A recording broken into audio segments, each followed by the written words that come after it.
Twins, I'm not gonna lie. I think I cracked the code to manifestation like a fucking soda can. Hear me out, twins. The idea of manifestation is just like basically getting whatever you want just by doing nothing, like thinking about it and just wanting it, or speaking into the universe, or assuming it's yours, the law of assumption, or the law of detachment, or the law of whatever the fuck. I think I cracked the fucking code, twin. It really is so simple that even the retard like me got confused. Really, it is kind of like you have this idea of what you want in mind. The complex part about manifestation is the ideas that you have behind what you want. So let's say you want $1 billion. Okay.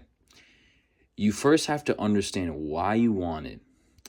Not really understand like, oh, you got to go deep with it, but it's just like, okay, understand what is it that you're actually chasing. Because people, when they want money, they want bad bitches, they want power, control, family, whatever you want, you are really chasing the feeling that comes with that thing, because if you want money, why do you want the money? You want it to not feel insecure, not to feel worried, to have the feeling of, oh, I'm good, I'm safe. That's what you really want. And from an objective perspective, there is no such thing as good and bad. Like, for example, let's say if obviously it would suck, but objectively there's no real good and bad. There's what sucks and then what feels awesome or what you would prefer. So you want to not feel like you're worried about being homeless. That is bad for you, but objectively, it's going to suck, but it's not really bad. Same as you get a ton of money, that's fun, but it's not necessarily all good. So your perspective on what these things are and how they're going to be achieved also affects the manifestation. So let's say you want $1 million, but you don't have but internal beliefs, you believe that people who have that type of money are evil. All billionaires are evil, or the people who attain that money are evil. You have this belief, you have this desire. Then you have this hidden internal belief that stops you from that, because internally you don't want to be evil, but you associate people who have what you want to be evil. So you first have to deconstruct that, be like, okay, maybe all people who have that aren't evil. Then that's a barrier taken down for you towards that manifestation. That's just with money.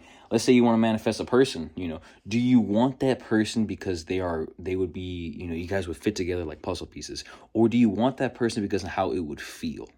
Like, do you want the status that comes with that, having a beautiful person like that? Do you want the status? Do you want just the feeling?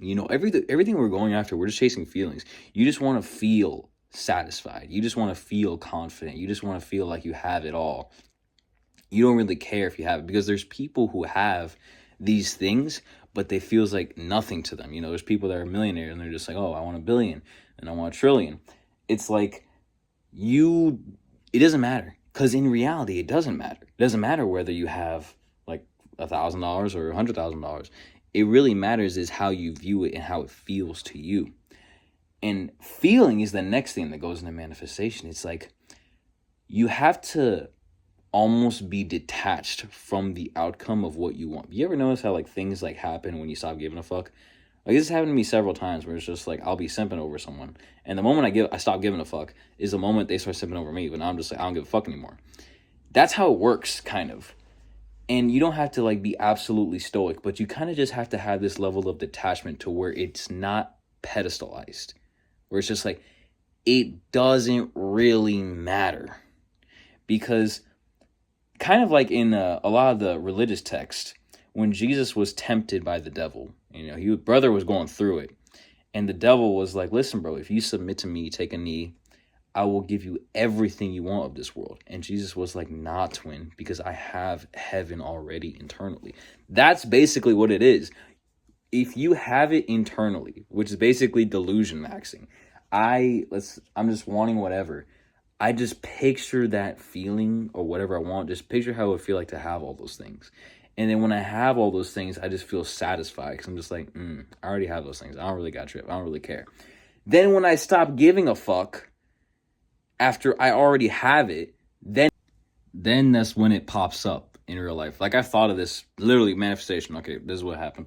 So one time I was thinking, I want to get praise from my boss in front of people on how good I am of a welder. Swear to God.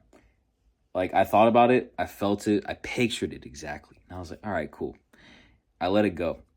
I didn't do a single thing different or looking for it. What I believe happens is that you have to have it mentally, and then that mental is like how you think of it.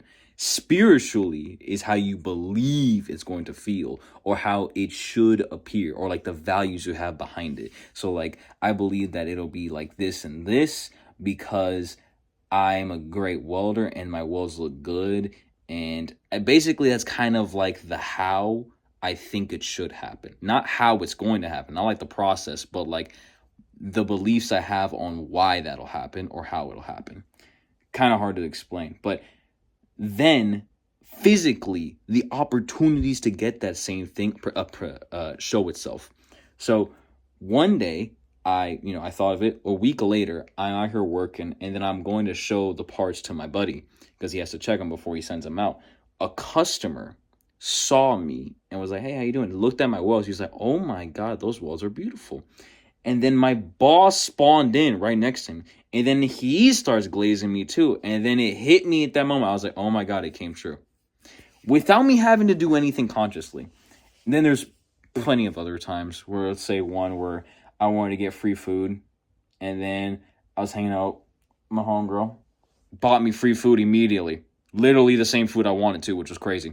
So it's kind of like small things. You have to start small and then kind of build your way up, but also you have to accept the fact that life it goes in like a pendulum swing. There's good and bad. There's no such thing as good and bad. There's just ups and downs. And when you're working with life, people, they have this idea when they're spiritual or that they understand the code for manifestation that they're not supposed to go through shit. No, bad shit's gonna happen. I think you chose this life. Everyone on earth, they chose this life to experience the idea of being limited. But you are connected to the universe, so you are limitless. But it doesn't mean you're just going to be Superman. You're not going to experience any type of discomfort in life. So, yeah. That's kind of like my theory on manifestation. Think it, feel it, and then accept that it's already there. And then it'll present itself to you.